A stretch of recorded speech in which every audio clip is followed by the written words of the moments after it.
ఆంధ్రప్రదేశ్ అసెంబ్లీలో తొలి అడుగు సగర్వంగా వేశారు జనసేన అధ్యక్షులు పవన్ కళ్యాణ్ 10 ఏళ్ల రాజకీయ ప్రస్థానాన్ని ప్రస్తావిస్తూ మన తోటి మిత్రులు, జన సైనికుడు, యువ దర్శకులు నిఖిల్ ఈ కవిత్వాన్ని సామాజిక మాధ్యమంలో మనతో పంచుకున్నారు. 2024 ఆంధ్రప్రదేశ్ ఎన్నికలను పవన్నామ ఎన్నికలని ప్రజలు అంటున్నారు.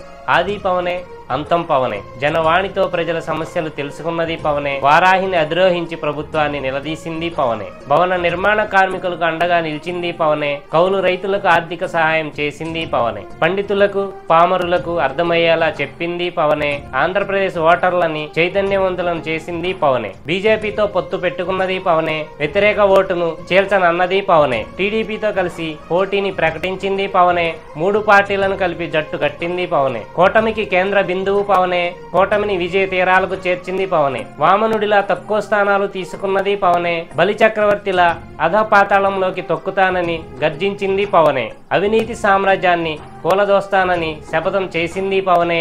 అమరావతియే ఆంధ్రప్రదేశ్ రాజధానిని తేల్చింది పవనే. ఎక్కువ మాట్లాడితే చెంప పగిలేలా కొడతానని చెప్పు చూపించింది పవనే. సరిహద్దుల్లో ఆపితే బారికేడ్లను చీల్చుకుని దూసుకొచ్చింది పవనే. ఆనాడు 2 చోట్ల ఓడిపోయింది పవనే. ఈనాడు ఆంధ్రప్రదేశ్ అసెంబ్లీలో ఉప ముఖ్యమంత్రిగా అడుగు పెట్టింది పవనే.